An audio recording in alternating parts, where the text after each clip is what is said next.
Pemirsa, Bell Society, sebuah startup asal Bandung mengelola limbah kulit kopi dan bakteri menjadi produk fashion.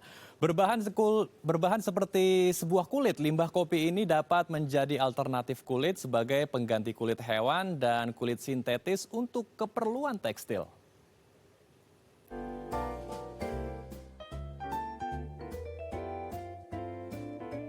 Bell Society, sebuah startup berbasis penelitian yang fokus pada pengembangan material terbarukan, mengembangkan produksi lembaran selulosa mikroba yang ditujukan sebagai salah satu bahan alternatif kulit sebagai pengganti kulit hewan dan kulit sintetis untuk keperluan tekstil.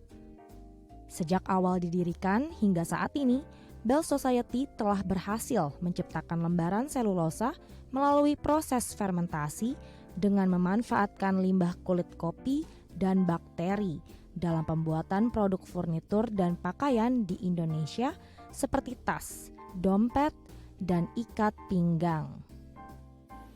Ya, untuk membahas seperti apa sebetulnya proses kreatif dalam membuat produk ini, untuk membahasnya kita telah terhubung langsung. Ada Mbak Arka Irvani maksud kami ada Mas Arka Irvani dan juga ada Mbak Gita Lestari selaku co-founder dari Bell Society. Kita langsung sapa narasumber kita. Selamat siang Mas Arka dan Mbak Gita, apa kabar? Halo Mas, siang-siang. Sehat-sehat. Baik, ini sebelumnya kita apresiasi sekelompok anak muda yang peduli terhadap lingkungan dan mengolah limbah seperti dari kopi dan juga limbah buah-buahan menjadi sebuah produk fashion ya. Saya ke Mas Arka terlebih dulu.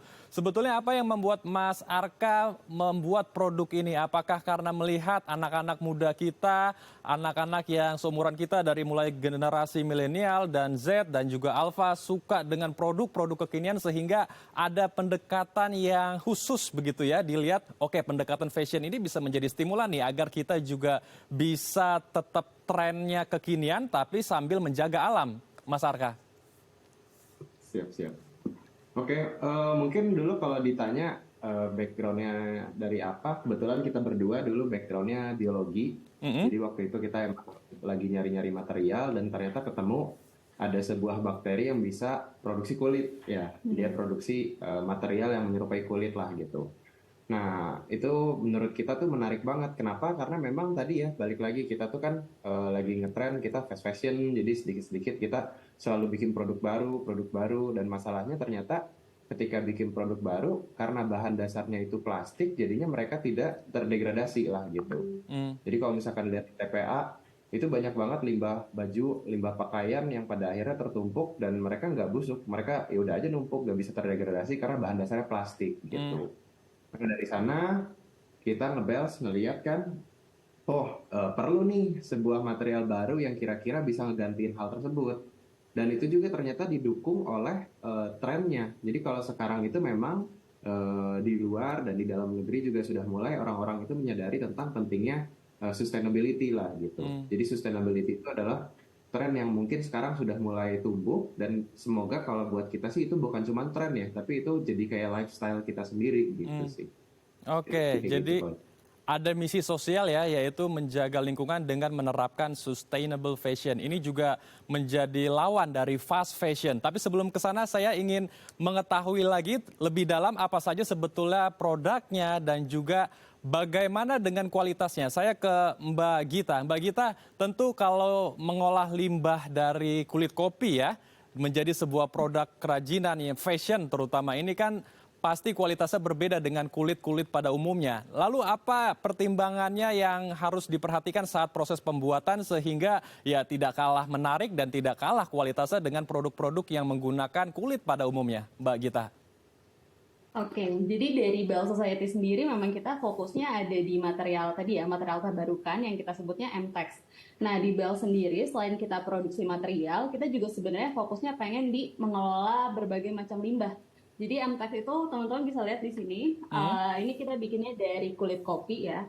Kulit kopi itu atau kaskara. Nah, untuk saat ini ternyata kita nggak cuma bisa ngolah kulit kopi aja, tapi dari satu perkebunan kopi itu kan sebenarnya ada berbagai macam limbah ya. Ada kulit kopi, kemudian ada ampas kopi, dan juga ada yang namanya kayak kulit ari kopi gitu. Nah, di sini juga kita mulai coba tuh mengolah untuk limbah-limbah lainnya dan dijadikan produk-produk memang di material terbarukan. Nah, kalau yang ini terbaru kita bikin dari ampas kopi gitu. Nah, terus apa sih sebenarnya yang ngebedain antara material kita MTEX dengan misalnya bahan-bahan kulit biasa gitu. Iya. Yang pertama mungkin dari segi produksi ya Mas. Jadi kalau dari segi produksi karena kita menggunakan tadi bakteri, kita memang sebisa mungkin kita meminimalisir penggunaan bahan kimia berbahaya. Terus juga karena kita memproduksi dengan bakteri ini juga proses produksinya jadinya cukup cepat nih. Kalau misalnya kita di kulit hewan gitu kita butuh waktu 2 tahun untuk menumbuhkan. Kalau menggunakan bakteri kita cukup waktunya sekitar 1 sampai 1,5 bulan dan materialnya sudah jadi gitu. Nah, selain itu tantangannya mungkin ya, tantangannya dari proses produksi ini mungkin suka ada yang ngebandingin kayak ini kuat nggak sih gitu. Yeah. Apakah ini sekuat kulit hewan gitu. Nah, kita juga sebenarnya udah coba uji tarik ya. Kita coba uji tarik, dia itu sebenarnya sudah sama kuat seperti kulit kambing. Jadi kalau misalnya standar uji tarik kulit di 8 MPa, nah di MTEX ini udah di sekitar nilai 13 MPa. Jadi sebenarnya dari sisi kekuatan juga kita bisa bersaing seperti itu. Oke, jadi kualitasnya juga tidak kalah dengan kulit hewan pada umumnya ya, atau kulit sintetis ya? Iya, betul sekali. Bener banget. Oke.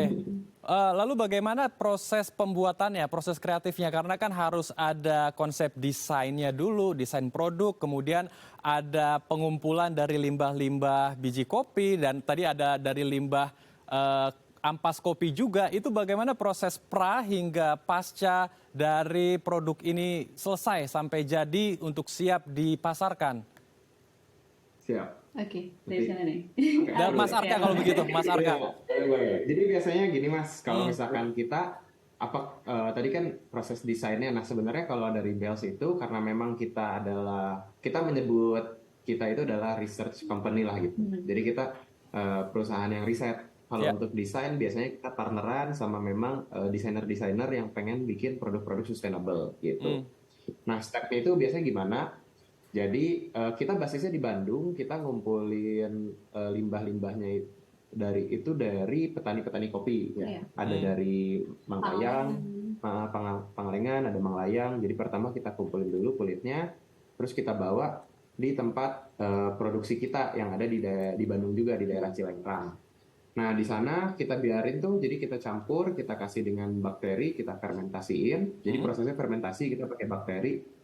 Dia butuh waktu sekitar 1 bulan. Nah ini pas banget gambarnya, nanti dia dipanen kayak gitu aja, kita ambil. Nah itu adalah step pertamanya. Nanti dari situ bakalan kita olah lagi nih, kita keringin, kita kasih warna, kita perkuat, kita hilangin bau, kita bikin anti air. Jadi di sananya panjang sih, biar sampai materialnya itu siap di pasaran kayak gitu. Nah terus ya tadi gimana lagi? Nah kita tuh pengen bisa sebenarnya gak gerak sendiri gitu. Jadi kalau di Bell Society yang kita paling utamain adalah kita fokus untuk mengolah limbahnya. Kita cari sebanyak mungkin partner-partner yang pengen bikin produk ramah lingkungan gitu. Karena kita pengen tadi ya ini bukan jadi tren tapi memang kayak lifestyle gitu. Jadi kita coba masuk ke fashion, kita coba masuk ke interior design, bikin kursi, bikin kap lampu. Nah itu semua adalah yang pengen kita lakuin. Jadi biasanya nanti setelah produknya jadi, nanti kita coba cari kolaborator yang sesuai, atau mungkin biasanya kolaboratornya yang nge-reach ke kita, nanti kita ngobrolin spesifikasinya, pengen pakai bahan kayak gimana gitu, pengen yang setebal apa. Nah nanti dari sana kita bikin sesuai dengan kemauan mereka dan kita kasihin ke mereka. Mungkin kayak gitu sih biasanya step kita Mas. Jadi memang ada kerjasama juga ya dengan beberapa pihak. Lalu kalau berbicara mengenai hasil jadinya, produknya, biasanya kalau kita mengetahui produk yang menggunakan bahan dari kulit hewan, itu kan dipakai untuk long term, jangka panjang. Nah kalau untuk dari bahan-bahan limbah kulit kopi atau ampas kopi, ini apakah juga bisa digunakan sama untuk jangka panjang begitu, long term, Mas Arka? Ya, sebenarnya jangka panjang. Jadi memang kalau misalkan apakah dia akan rusak selama masa pemakaian gitu ya. Nah biasanya dia itu bakalan rusak kalau memang sudah kita kubur. Jadi ketika dia kena kontak tanah, baru dia bakalan rusak gitu. Nah, cuman selama kita pakai, dia itu gak bakalan rusak ya, Mbak? Iya, jadi kekuatannya nggak beda jauh sih sama kulit hewan. Kita juga ada satu produk dompet yang udah kita pakai 3 tahun. Selama kita pakai terus, tidak ditaruh di tempat lembab, itu dia bakal sama kuatnya seperti kulit hewan gitu. Jadi sama mirip juga treatmentnya, jadi nggak boleh ditaruh tempat lembab. Kalau lembab nanti misalnya bisa berjamur gitu. Dan tadi mungkin kelebihannya adalah material kita sebut kayak biodegradable. Jadi dia bisa terdegradasi setelah kita buang gitu. Nah, cuman terdegradasinya itu kita ada syarat. Syaratnya itu adalah dikubur di dalam tanah. Benar. Dan kita juga udah coba riset berapa lama sih waktu degradasinya material ini, itu kurang lebih selama 4 minggu. Jadi setelah 4 minggu dikubur tanah, baru deh dia hilang. Tapi kalau kita gunakan terus, itu sama kuatnya seperti menggunakan produk-produk kulit. Iya. Kayak gitu. Mungkin aku mau nambah sedikit, Mas. Jadi kalau dulu tuh memang materialnya kadang suka sering berjamur gitu. Nah, cuman seiring dengan kita riset gitu ya, dari 2 tahun lalu materialnya itu udah jauh banget lah gitu. Kita udah bikin biar materialnya jadi jauh lebih kuat, jauh lebih anti jamur, jauh nggak nyerap air gitu. Nah, jadi memang meningkat terus, tapi memang selama dipakai intinya adalah material ini nggak bakalan rusak lah gitu. Oke, jadi tergantung dari kitanya sendiri bagaimana memaintenance-nya, bagaimana merawatnya. Kalau kita bisa maintenance-nya dengan baik, ya ini juga bisa digunakan untuk jangka panjang ya. Benar, Baik, Mas. baik. Nah, Mas Arka, Mbak Gita, kita akan berdiskusi lagi lebih panjang, tapi nanti usai jeda ya. siap. Oke. Baik pemirsa, kita jeda terlebih dulu karena itu tetap bersama kami di Halo Indonesia.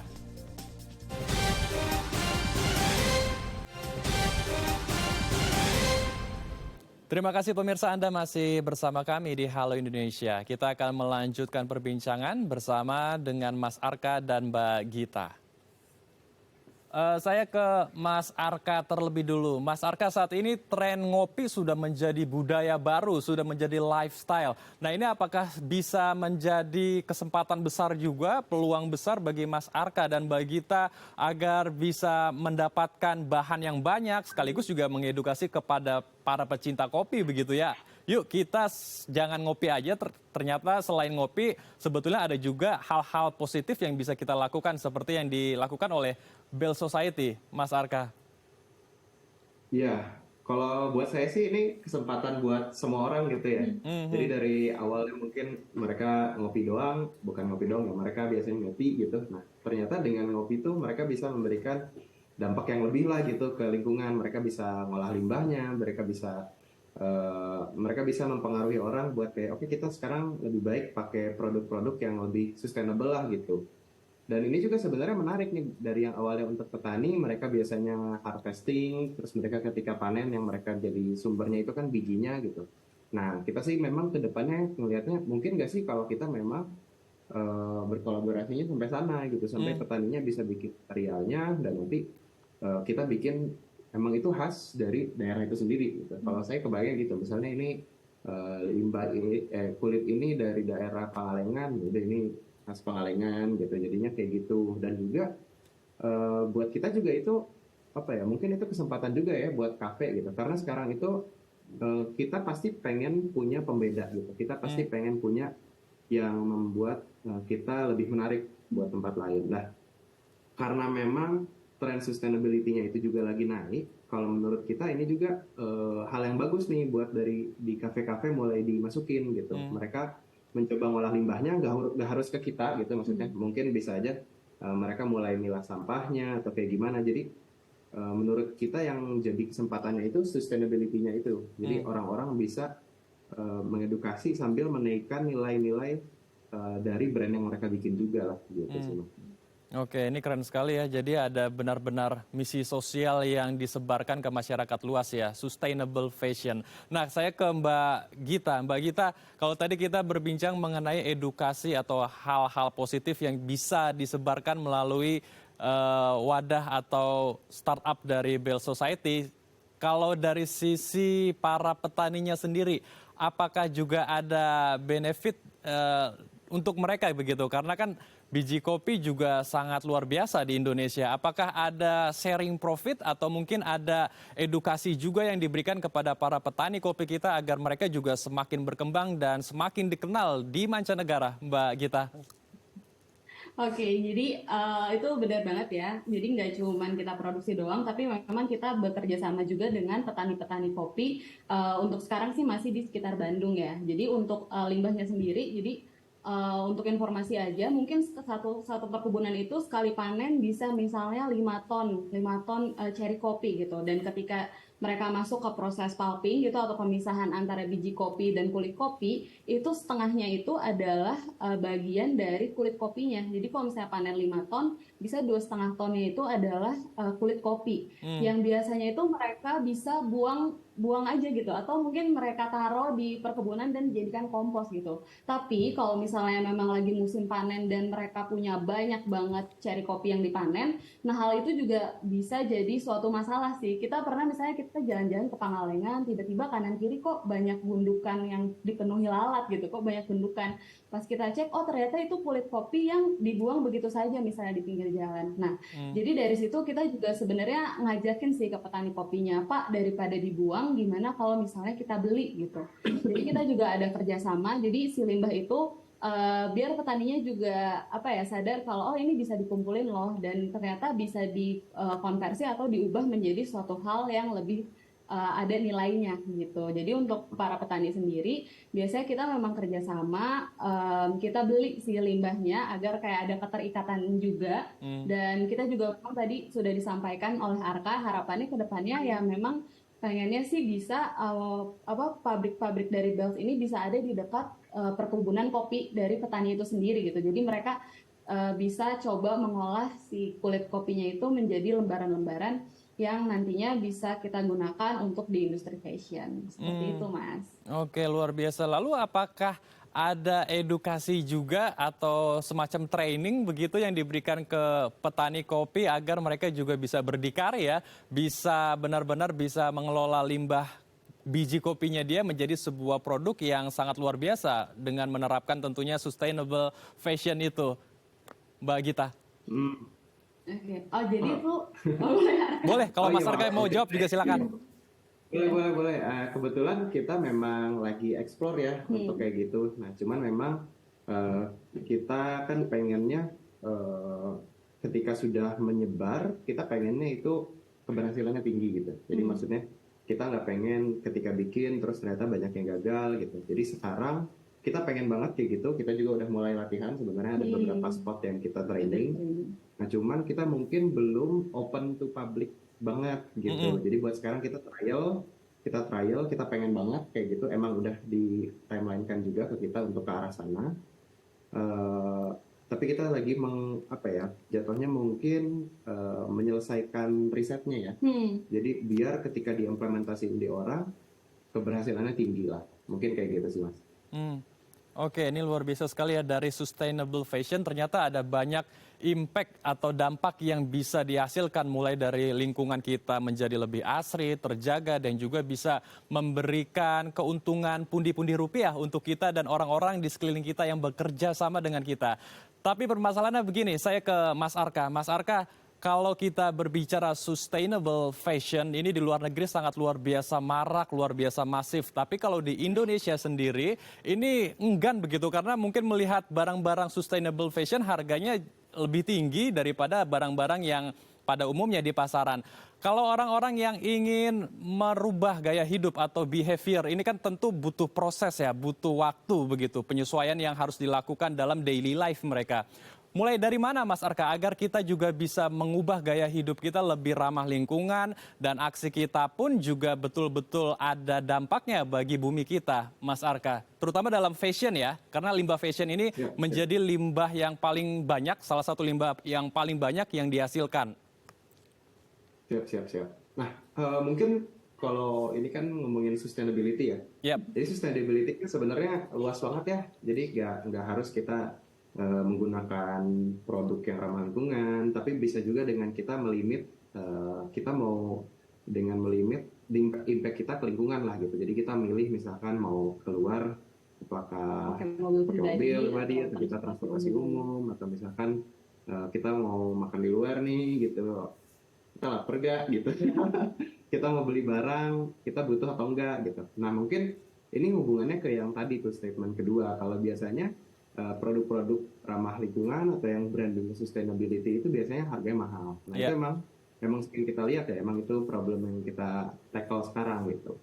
Nah tapi kalau menurut kita itu sebenarnya juga mempromot ini, dimana kita itu lebih mindful dengan apa yang kita beli lah. Kita beli apa yang kita butuhkan gitu. Di Bel sendiri kita itu nggak bilang kayak lu ayo beli ini dong karena ini butuh loh, bukan. Tapi kayak kalau kamu memang butuh dan kamu tertarik dan kamu pengen punya impact, silakan gitu beli produk ini. Kita nggak benar-benar yang kayak memaksakan orang-orang untuk pakai produk ini gitu. Kayak gitu sih. Jadi ya menurut kita itu memang step pertama. Nah tapi bukan berarti Bells akan membuat produk-produk yang mahal gitu. Jadi memang kalau dibandingkan ya, jadi yang membuat produk-produk ramah lingkungan kan udah banyak, yang membuat kulit juga mungkin udah mulai banyak lah ya. Kalau dibandingkan, tapi Bells itu kita bisa memproduksi dalam ukuran yang lebih besar dengan harga yang lebih murah. Gitu. Jadi contohnya kalau misalnya kita lihat di luar negeri mungkin ada beberapa ya,